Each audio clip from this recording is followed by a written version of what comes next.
Ops floor's not for the help, sweetheart. Fix the monitor and clear out. Grown-ups are working. Major Garrett Pruitt said it without looking down. He said most things without looking down. At 0600 hours, the Division Main Command Post ran on blue-white light and recycled air, and the man who ran the current operations watch believed the room belonged to him the way a harbor belongs to the loudest boat in it. The woman he was talking to was kneeling at a display rack against the back wall. Blank gray polo, a visitor badge on a lanyard, the kind they hand contractors at the front desk. No rank on her, because there was nothing on her at all. She had one hand inside the rack, following a cable by feel, and she did not stop moving when he spoke. "Reseating it now," she said. 3 words. Flat. No heat in them.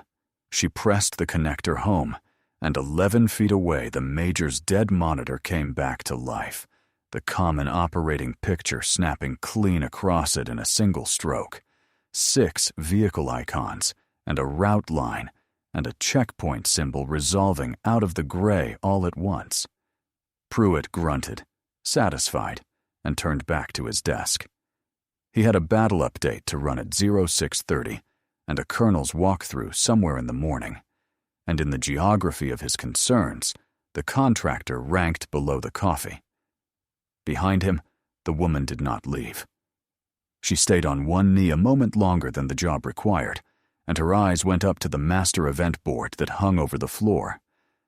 The shift's timeline clock read 31 minutes behind the last logged report. On a training day, 31 minutes was sloppy. On a real one, 31 minutes was the distance between a rescue and a recovery. She read it, the way another person might read a stranger's bad handwriting, and she said nothing. Her name was Count Lindholm, and there were 14 people in that command post at that moment, and only one of them had any idea who she actually was. The floor around her was ordinary in the way that only a well-run watch is ordinary.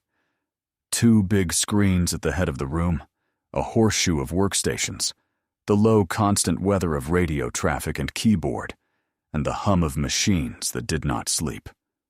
A battle captain at the center desk, a handful of watchstanders on the arms of the horseshoe, a security station by the door, and at the corner of the battle desk, under a hinged plastic cover, a red handset that did not ring for small things. Specialist Nia Ackerman, 21 years old and 8 months on the desk, watched the exchange from the radio telephone station and laughed under her breath at the IT lady on her knees. 2 watchstanders laughed with her. It was an easy laugh, the kind a crew shares to prove it belongs to itself, and Ackerman was still new enough that belonging felt like something she had to keep earning by the hour. At the watch chief station, Sergeant First Class Isaiah Fontaine did not laugh. He had been mid-sentence, reading a personnel status to the battle captain, and the word simply stopped in his mouth. He set his coffee down. He set it down slowly, the way a man sets down something he no longer trusts his hand to hold. And he looked at the woman by the rack, and 40 years of his own life narrowed to the back of one steady hand. He knew that hand. He had watched it draw a route on a soaked map by red light, in a valley that was trying to drown all of them, years and an ocean ago. He had followed that hand out of the dark on the worst night of his life. He would have followed it anywhere, then or now, and the knowledge sat in his chest like a coal. He did not say her name. Not yet. That was hers to spend, not his. A man does not open another person's cover for the pleasure of being the one who knew. Kate stood, smoothed the front of the borrowed polo, and rubbed one thumb once across the other, along a thin white scar that ran the length of it. A faded loop of paracord rode her wrist, gone the color of dishwater. Then she picked up her tool bag, stepped back from the rack, and took up a place along the wall where she could see the whole floor and be seen by none of it. It was, she would have told you if you had a clearance and a reason, the best seat in the house, The event clock ticked over to 32 minutes behind. Pruitt was briefing the incoming battle update, his voice filling the room, and no one on the floor was watching the one number that mattered. Kate watched it. She let it stand. The exercise inject dropped at 0640. It came down the classified chat as a single line, the way these things always did, ordinary as weather. A partner force convoy, 6 vehicles, moving a route the staff was supposed to be tracking, 40 minutes out from a checkpoint it was supposed to make. Simple. The kind of problem the floor was built to hold in one hand, and the whole reason a no-notice readiness exercise had put an evaluator in the room in the first place. The floor dropped it. Inside 4 minutes, the current operations desk had lost the trail vehicle. Not lost, as in destroyed. Lost as in nobody on the watch could say where it was, because the grid that came up the net had been written down wrong, 2 digits transposed, and the picture on the big screen now showed 5 vehicles on a road, and a 6th sitting in the middle of a river. "Trail's off the route," a watchstander called, "or the road's off the map. I've got him in the water." "He's not in the water," Pruitt said, but he said it the way a man says a thing he wants to be true rather than a thing he knows. Ackerman keyed her handset and asked for a position report and got back the same transposed grid, because the vehicle was reporting exactly where it thought it was, and the desk was plotting exactly what it was told, and both of them were wrong in the same tidy way. The desk started to spin the way a desk spins when it stops trusting its own picture. Somebody pulled up the wrong overlay. Somebody else recentered the map and lost the checkpoint off the edge. The battle captain asked for a time hack and got 3 different answers. Kate was 3 feet away, recoiling a length of cable she did not need to recoil. "Trail's not lost," she said, quiet, to Ackerman and to no one else. "Last voice was 13 minutes ago. The grid's transposed. Read the last 2 digits back to front and he's on the road, north of the ford, right where he should be. Your problem isn't the truck. Your problem is your event clock is half an hour behind, so every report you get feels older than it is, and you're chasing ghosts." Ackerman looked at her. For 1/2 of 1 second, she looked at the contractor the way you look at a stranger who has just told you your own phone number. Then she keyed the net, read the grid back to front, and the 6th vehicle climbed out of the river and onto the road, and the picture was whole again. The relief on the desk was audible. It moved through the watchstanders like warmth. Pruitt turned from his monitor, caught the tail of the fix, and folded it neatly into himself. "There it is," he told the battle update, chin up, addressing the room and the camera and the record all at once. "Transposition on the report. My desk caught it. Keep your grids clean, people, or I catch them for you. This is why we drill." Fontaine's jaw set. He had been on watch floors 11 years across 4 assignments, and he had watched a lot of men take a lot of credit, and it still landed on him every time like a small cold stone. He looked once at the contractor along the wall, and the contractor did not look back, and that was its own kind of answer. Ackerman did not correct the record. She was too new to spend that kind of capital, and a specialist who calls a major a liar in front of the battle update is a specialist looking for a new job.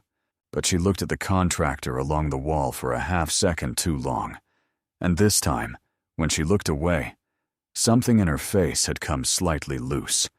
A screw turned one thread out. Kate finished coiling the cable she did not need to coil and hung it on its hook and said nothing at all. On the masterboard, the event clock crept forward as somebody, quietly, began matching the log to the net. She noticed who.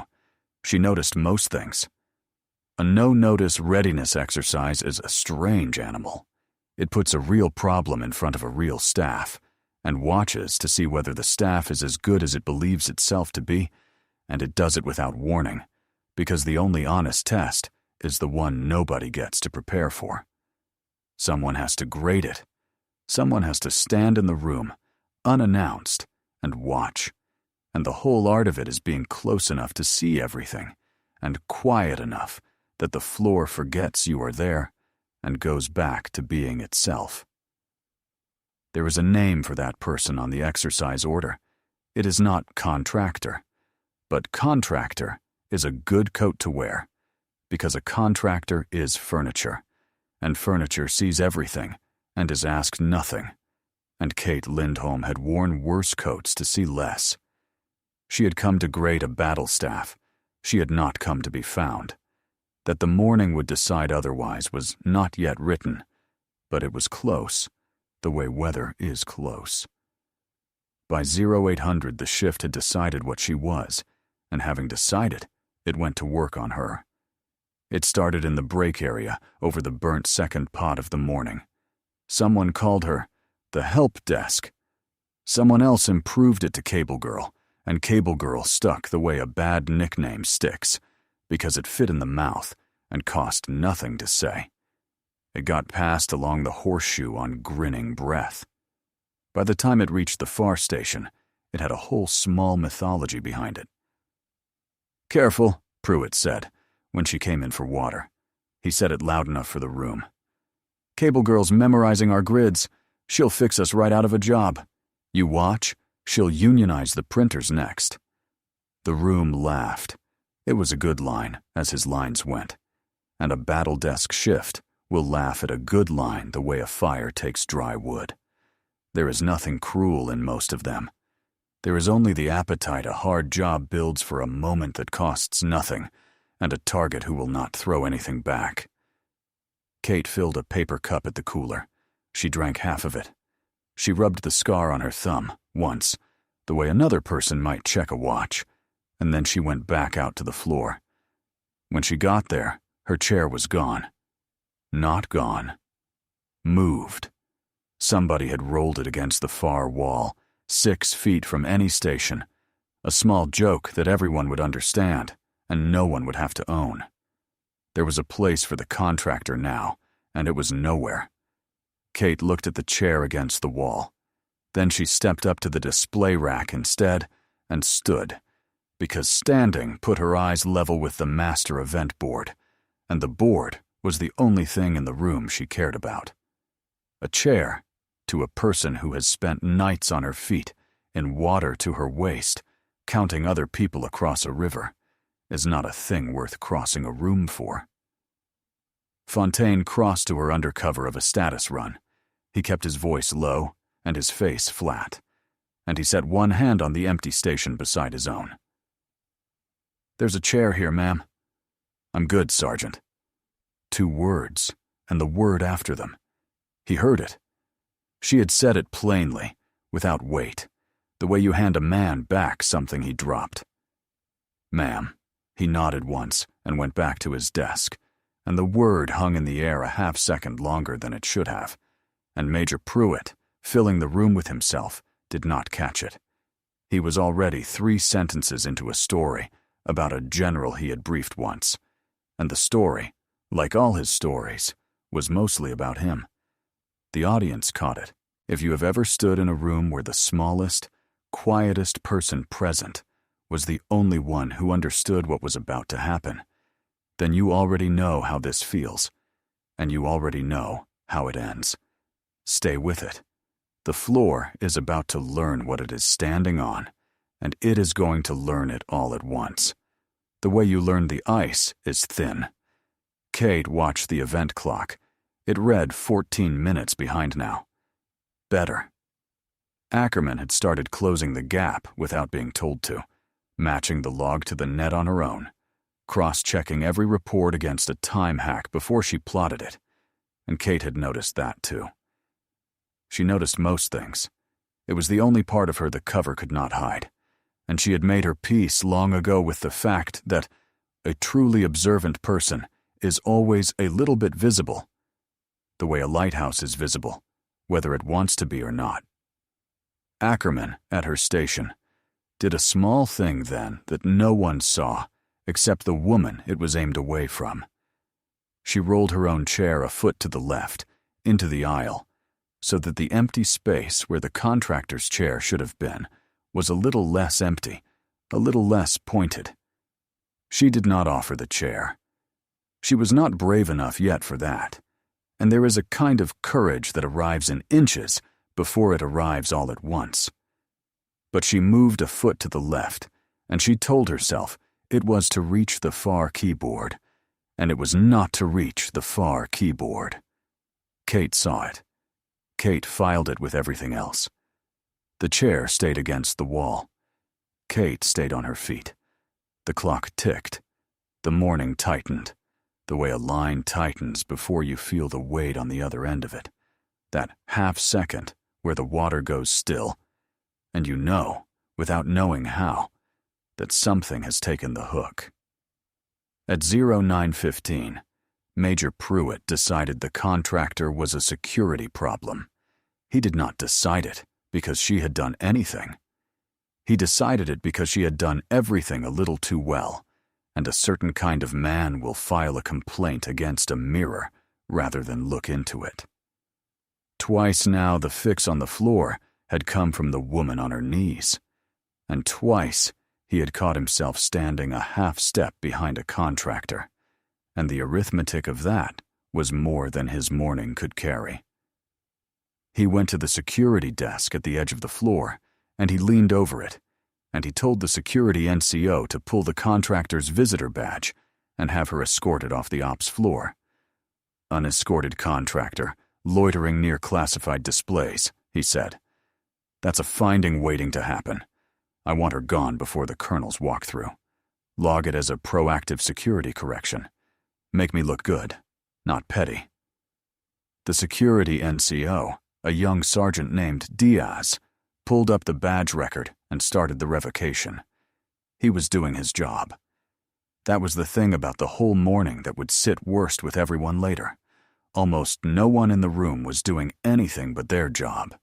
It was just that their job had been aimed by one proud man in exactly the wrong direction, the way a good rifle points wherever it is pointed. Kate stood at the rack and watched the revocation form come up on Diaz's screen over his shoulder, 12 feet away, upside down and backward, and she saw the error he was 3 keystrokes from making. He had the wrong badge category loaded. If he submitted it, he would not just pull her access. He would flag the whole visitor block for the day and lock out the 2 liaison officers who were about to be very badly needed, and no one would be able to unwind it for an hour because the unlock lived 2 echelons up, and nobody. 2 echelons up was awake and looking at their inbox on a quiet Tuesday. An hour. She could have stopped it with one sentence and a rank, and the room would have rearranged itself around her in a single heartbeat. She could have said her name and watched the major turn to ash on the spot. And there was a version of her, a younger version, 13 years gone, who might have. She did not say it. Understood, she said instead, when Diaz turned and told her, apologetic, that he had to walk her off the floor. She reached up and lifted the lanyard over her own head and set the badge in his hand before he had to ask, so that the young sergeant would not have to feel the size of the thing he had been ordered to do. Understood, Sergeant. No trouble. You're doing it right for what it's worth. Wrong category, though. You've got visitor escort loaded. You want visitor single. Check it before you submit, or you'll lock your own liaisons out for an hour and it'll be your name on the ticket, not the major's. Diaz blinked. He looked at his screen. He looked at the category field. He changed it. She was letting the rest of it close. She was standing inside the trap with her hands open, watching it come down, because a cover you burn early is a cover you cannot use late, and some part of her already knew this morning was not going to stay a morning. The freak she had racked up 6 minutes ago was still humming on primary, waiting, and a woman does not rack a rescue freak on a whim. Fontaine saw the badge change hands. He came off his stool and started for the watch chief, mouth already open, ready to spend everything he had to stop it. 20 years of a good career included. Kate caught his eye across the floor and stopped him with a single look. One look, it said. Not yet. It said, Trust me. It said everything a look can say between two people who once walked out of the same grave holding the same rope. Fontaine sat back down. It cost him. You could see it cost him, the way you can see a man set down a weight he would rather have carried. Diaz reached to log the badge into the drawer, and at that exact moment the floor alarm changed its tone, from the low three-note pulse of an exercise to the high, steady wail of the real thing, and every head in the command post came up at once, and the morning ended. The inject had just stopped being an inject. Fontaine got to Pruitt in the corridor before the major could get back to his desk. He put himself in the doorway, which was not something a sergeant first class did to a major, and he kept his voice low and level, and let none of what was in him into his face. "Sir, walk away from her." "Sergeant, get back on the—" "Walk away from her." Fontaine did not move. "I have known that woman a long time. I am telling you, plain as I can, if she is who I think she is the best thing that is going to happen to you today. Leave her the badge. Leave her the floor. Whatever is climbing those screens right now, you want her in the room when it lands. I am not asking as your watch chief. I am asking as a man who owes her a debt you do not have the clearance to understand." Pruitt looked at him the way a man looks at furniture that has started talking. "She's a cable jockey with a good memory. You're standing in a doorway during an alert. Get back on the desk before I write you up next to her. That's twice now you've told me my business, Sergeant. There won't be a third." Fontaine held his eyes for one more second. Then he stepped aside, because there was a floor to run and a real crisis climbing the screens, and a good NCO does not lose the war to win the doorway. "Yes, sir," he said, and the two words were flat and correct, and full of things a major would never hear. He went back to the desk, and the desk was already coming apart. On the big screen the picture had turned. The partner force convoy, the real one now, not the exercise ghost, had been ambushed at a crossing 40 kilometers out. 2 vehicles were down. An isolated element, 7 people, was pinned in a dry wash with survivors from the lead truck, and the enemy was between them and the only road out. The Freck was hot with a voice that was trying very hard to stay calm and mostly succeeding, which was somehow worse than panic.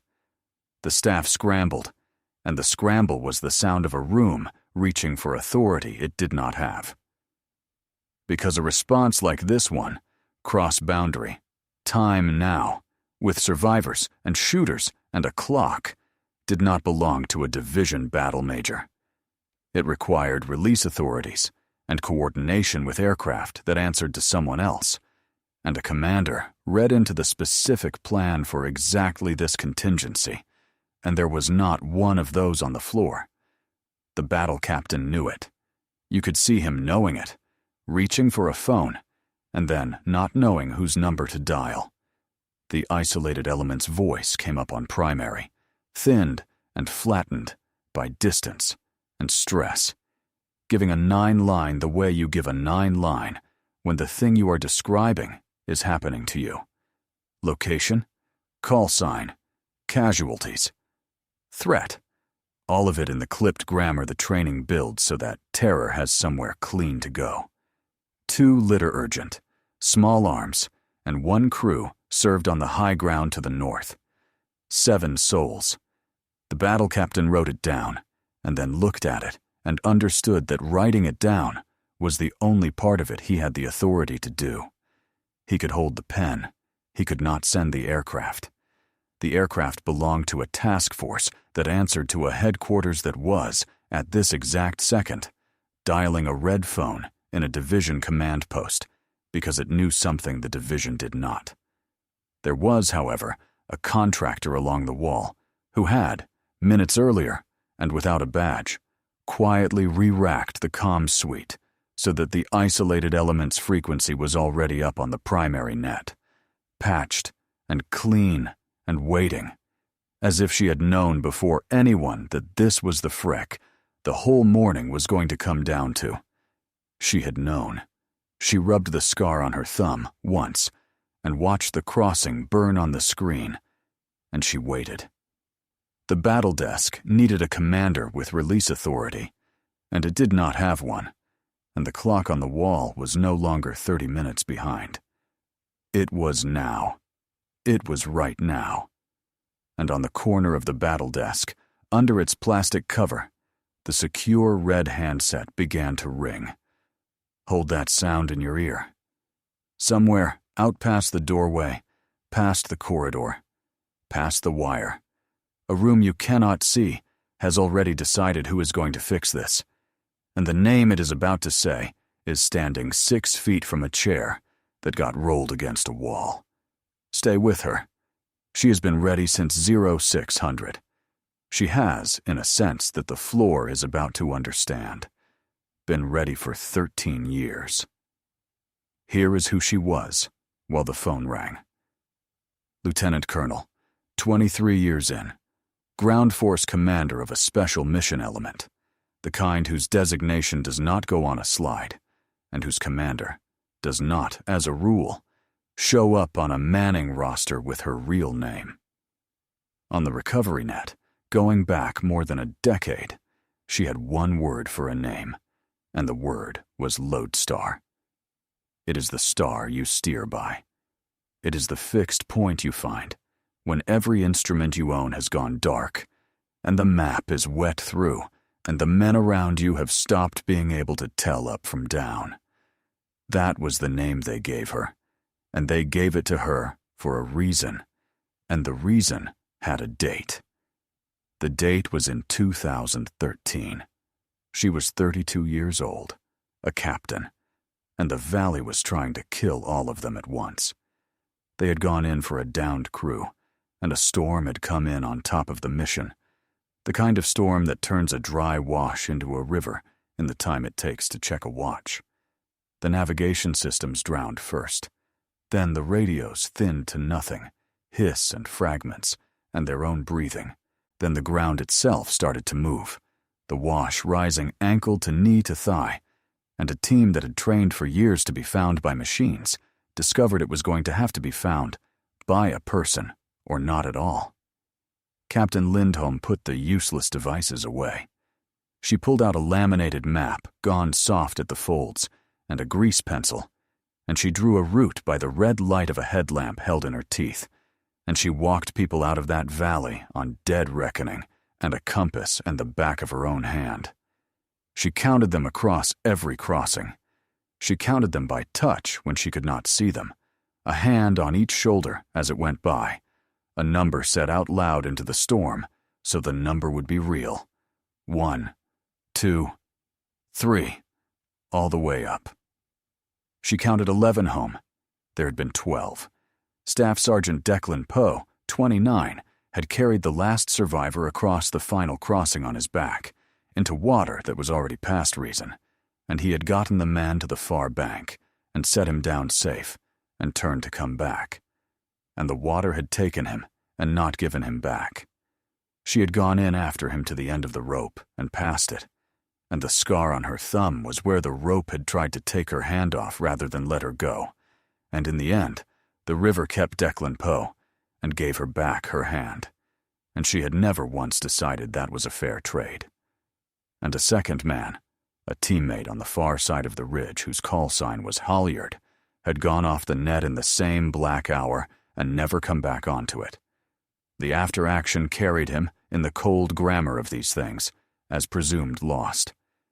There had been no body and no proof and no closing of the circle, only a silence that started that night and had never once broken in 13 years. They pinned the medal on her 9 months later in a small room with a flag and a photographer and a general who meant it. She stood at attention while a man read the citation aloud, and the citation used words like conspicuous and gallantry and above and beyond. And every one of those words was true, and not one of them was the word she wanted, which was 12. She let them pin the medal to her chest. She said, "Thank you, sir." She went back to work.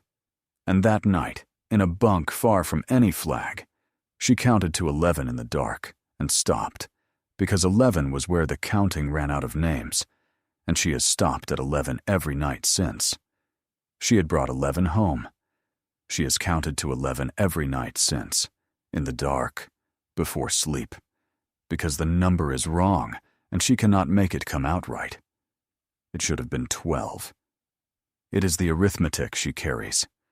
It is why she stands very still when a call sign is spoken aloud and rubs a thin white scar along her thumb, the one the last crossing gave her, the one that will not tan. The men she brought out named her Lodestar before the sun came up, standing on the far bank soaked to the bone, because she had been the fixed point in the dark when the machines all died, and a soldier will follow a fixed point through anything. She had never felt less like a fixed point in her life. She had felt like a woman who was one name short. But you do not get to choose the story they tell about the worst night of your life. You only get to decide, every morning after, to be worth it. That is who was standing along the wall in a borrowed gray polo while a major called her Cable Girl and rolled her chair against a wall. Back in the command post, the red phone rang a second time, and only one person in the room knew the name it was about to ask for. She knew. Pruitt reached the battle desk at a half-run, and the crisis and the ringing phone and the 7 pinned people had done to him what pressure does to a certain kind of man. It had stripped the polish off and left the fear, and the fear did not know it was fear, so it wore the face of authority. He saw the contractor standing near the corner of the desk, near the red handset under its plastic cover, and something in him decided, in the animal way, that the phone was his, and she was in the way of it. The phone was the biggest thing in the room now, and he was a man who needed to be standing on the biggest thing in the room. He grabbed her by the arm. He did it hard, and he stepped her back from the desk, and he put his body between her and the ringing handset, as if the call were a thing that could be defended with shoulders. "You do not touch that phone," he said. His voice cracked on the last word, and he hated that it cracked. "Stand there and be quiet. This is not your morning. This is above your clearance, above your contract, above your entire understanding of what happens in this room. Do not move." The floor felt it. A grab is a loud thing in a quiet profession. Heads turned. Ackerman's hand froze on her keyset, and the freeze had nothing to do with the crisis and everything to do with the hand on the arm. Fontaine was already moving, off his stool and around the desk, 20 feet and closing. Kate looked down at the hand on her arm. She looked at it the way a surveyor looks at a line that is 1 degree off, with interest and no anger. Then she looked up at Garrett Pruitt's face, close now, close enough to see the fear working under the bluster, close enough to see the boy inside the major who had never once been the calmest person in a bad room and did not know that such a thing was even possible. And she smiled. It was a small smile. It did not reach for anything. It was the calmest thing in the room, calmer than the alarm, calmer than the 7 people in the wash, and it should have frightened the major more than any of it. It was the smile of a person who has already counted the exits, already read the board, already patched the freak, already decided how the next 10 minutes are going to go, and is only waiting. Now, with something close to kindness, for everyone else to catch up. "You'll want to let go of my arm, Major," she said. 7 words, no heat. She did not pull against his grip. She simply let it be wrong, publicly, on the record, in front of the watch, the way you let a man finish signing his own name to a thing he cannot take back. Fontaine reached them. The watch chief turned. The red phone rang a 3rd time, insistent, and the battle captain, out of options and out of rank, snatched it up because someone had to, and pressed it to his ear, and listened, and went the color of the walls. He lowered the handset an inch. He looked out across the whole floor, past Pruitt, past Fontaine, and he said the thing that would end the Major's morning in a voice that did not entirely work. "Hire is asking for Lodestar," the battle captain said. "They say she's on our floor." The command post went silent. Not quiet. Silent. The particular silence of a room full of people all doing the same arithmetic at the same time, and all arriving, one after another, at the same impossible answer. "Say again," Pruitt said. His hand was still on Kate's arm. He seemed to have forgotten it was there, which was, in its way, the most honest thing his body had done all morning. "Lodestar," the battle captain said. "Higher command. Time now. They say Ground Force Commander Lodestar is standing in this room, and they need her on this line in the next 60 seconds. He looked down at the handset as if it might explain itself. "Sir, I don't have a Lodestar on the Manning roster. I don't have a Lodestar anywhere. I've got a battle staff and a security detail and a systems contractor, and that's the whole floor." Sergeant First Class Isaiah Fontaine stood up from his station. He came to his feet slowly, the way a man stands in a church, and he turned to face the woman in the gray polo. And for the first time in 11 years of watch floors, his voice was not flat. "She's standing right there, sir," Fontaine said. Every head on the floor turned to the back wall, to the contractor, to the empty lanyard, to the chair somebody had rolled 6 feet from any station. "Lieutenant Colonel Lindholm," Fontaine said, and he said the name the way you set down something you have carried a long way and are not sure you are allowed to put down. "Call sign Lodestar, Ground Force Commander. I would know her in the dark. I have been in the dark with her." He held her eyes across the whole silent room. "She walked me out of a valley that had already decided I was going to die in it. 11 of us. She counted us across the water, one at a time, out loud, in a storm, so the count would be real. I am the 8th thing she counted. I have been alive for 13 years, because that woman is better at the worst night of your life than anyone you will ever meet." His voice did not break, but it came close, and he let it come close, because some things are owed a crack in the voice. "That's her, sir. That has been her since 0600. She's been standing against that wall letting you find out the hard way." The hand came off Kate's arm. Garrett Pruitt's face did what a face does when the ground it is built on turns to water. First the confusion, the honest blankness of a man who cannot make the words fit the woman. Then the disbelief, the small, ugly hope that this is a trick, that the sergeant is wrong, that the cable jockey is a cable jockey, and the world is still the shape he woke up in. Then the recognition, arriving all at once, the whole morning replaying behind his eyes at speed, every word of it, sweetheart and cable girl, and the help, and stand there and be quiet, each one landing now with the weight it was always going to have. And then, last, the horror, clean and total, as the man understood exactly what he had spent the morning doing, and exactly who he had been doing it to. And understood, too, that there were 14 witnesses, and a camera, and a 2-star on a screen. Kate did not look at him. She had already crossed the floor. She lifted the red handset out of the battle captain's hand, and she keyed it, and she gave the net 2 words in a voice that carried to every corner of the room without ever once rising above conversation. "Lodestar. Send it." On the large video screen at the head of the room, a window opened, and Major General Harlan Wexley, the division commander, 52 years old and 2 stars, looked out over his own command post and found the woman on the red phone, and something in the old man's shoulders eased for the first time all morning. "Lodestar," Wexley said. "You have the room. Everyone else in that command post, listen to me. Whatever she asks for, she gets, right now. No questions. No lag.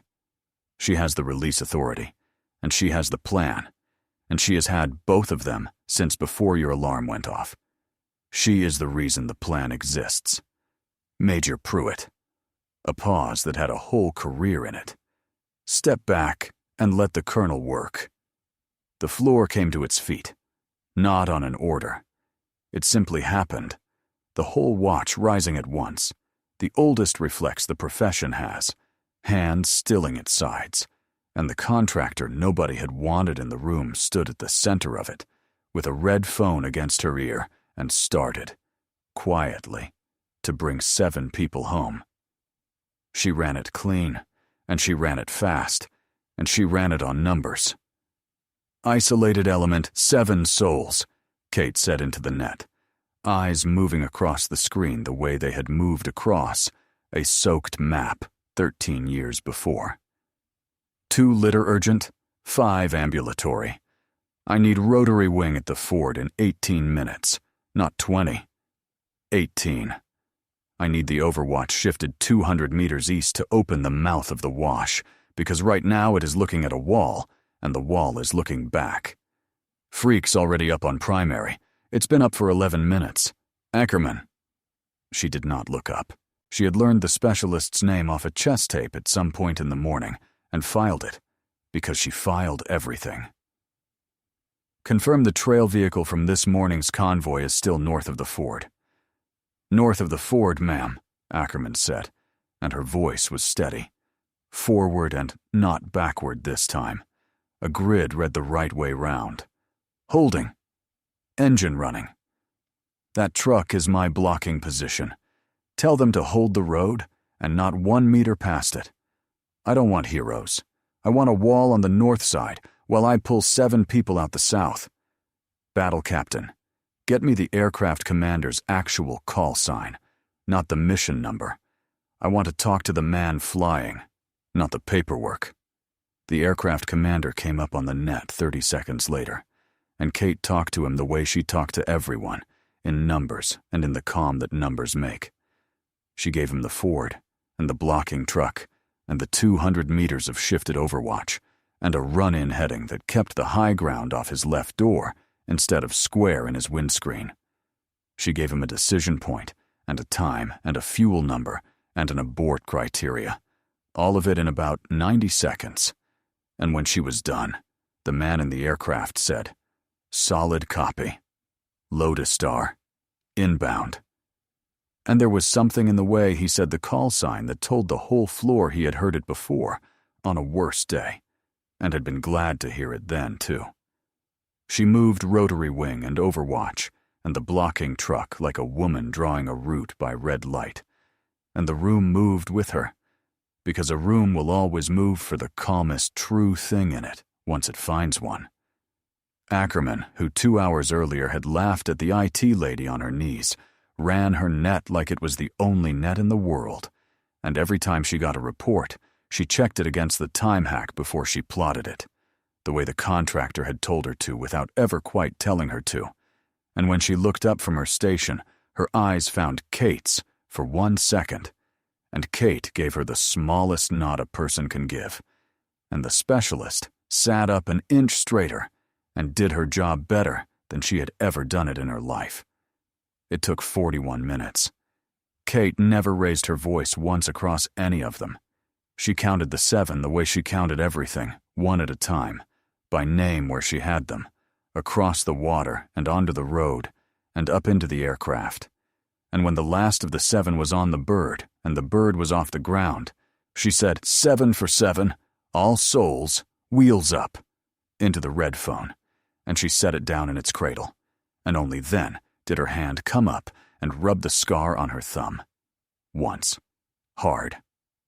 7 for 7. Today the number came out right.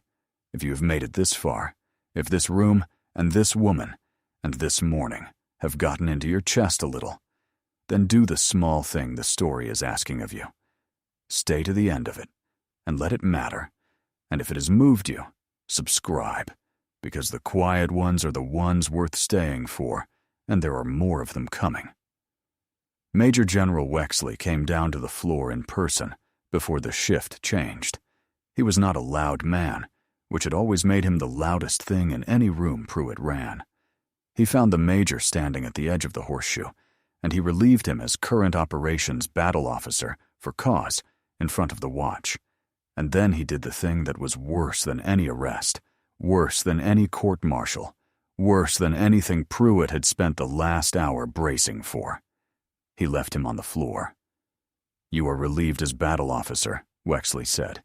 "You are not relieved from this command post. You will finish this shift, and you will finish it under Lieutenant Colonel Lindholm, and you will watch how it is done. Every call, every number, all of it. That is not a punishment, Major. A punishment would be sending you home to tell yourself a comfortable story about a bad day. This is the other thing. This is the only thing I have left that might make you worth keeping." Pruitt stood there in the wreck of his own mourning. He looked at the woman he had called Cable Girl. There was nothing to say that would not make it worse, and to his small credit, in the one moment of the day that belonged to him and not to his pride, he found the one thing that would not. "Ma'am," he said. Just that. Kate looked at him, even, unhurried, no triumph anywhere in her at all, because triumph was a thing for people who had something to prove, and she had stopped having something to prove in a river 13 years ago. "You still have a floor to run, Major," she said. "So run it. I'll tell you how. Start with your event clock. It was 31 minutes behind when I walked in. If it had been 31 minutes behind an hour ago instead of now, some of those 7 would not have made the water. Fix the clock first. Everything else is downstream of the clock." Then she stopped. One more thing. And turned back. And this time, she was not talking to the Major. She was talking to the whole floor. The watchstanders, and the battle captain, and the young specialist, and the relieved man standing at the edge of it. "None of you did anything wrong this morning except the small thing," she said, even and unhurried. "You ran your nets. You plotted your grids. You held your positions. The floor worked. The one thing that broke is that you decided who mattered in this room by looking at a badge instead of watching the work. That is the only muscle a command post cannot afford, to let go soft. Because on the day it counts, the person who saves you is not going to walk in wearing their rank on their chest. Sometimes they are going to be on their knees, behind a rack, fixing your monitor. Watch the work, not the badge. That is the whole grade." Nobody spoke. Somewhere a radio hissed and went quiet. It was, all of them would agree later without ever saying it out loud, the best after-action any of them had ever stood through, and it had lasted about 40 seconds and cost her nothing and them everything. She gave Ackerman the master event board, and she told Fontaine to teach her to keep it, and the old sergeant and the young specialist bent their heads over the timeline together while the shift wound down, and the clock on the wall, for the first time all day, read 0 minutes behind. Ackerman kept catching herself glancing at the woman in the gray polo, and each time the glance was a little less like fear and a little more like the beginning of a decision about the kind of soldier she was going to try to become. And that, more than the medal in the small room with the flag, was the thing Kate Lindholm had actually come to the floor to find. The floor emptied by degrees, the screens dimmed, and Kate Lindholm stood alone at the dark battle desk in a borrowed gray polo, 45 years old, 23 years in, 11 counted home, and 1 she never could. And she let the quiet come the way you let cold water close over a burn. A secure message posted to the terminal beside her. It was short. It opened with a greeting only 4 people alive had ever used, a phrase from a valley, from a soaked map, from a night that carried a good man off across the water. Below the greeting was an image, a photograph of a laminated map, soft at the folds, a route drawn on it in grease pencil, and in the corner, drawn small and sure by a hand she knew better than her own, a single 5-pointed star, a lodestar, the point you steer by, and under the image, 1 call sign, from a named sea half a world away, from a theater she had not set foot in for years. Halyard, presumed lost. It said so in the file. It had said so for 13 years. The file apparently was wrong. 11 home. She had counted wrong all this time, every night in the dark, and the arithmetic she had carried like a stone was, it turned out, off by 1 in the only direction that had ever mattered. Somewhere across a named sea, a 12th was still counting too, and had just, after 13 silent years, counted his way back to her. One message, one map, one star drawn in grease pencil in the corner, where she would know it and no one else ever could. Kate Lindholm reached for the screen. Every soldier carries a story that few ever hear. Listen with your heart. Thank you for staying and watching. Subscribe to Honor Tales for more.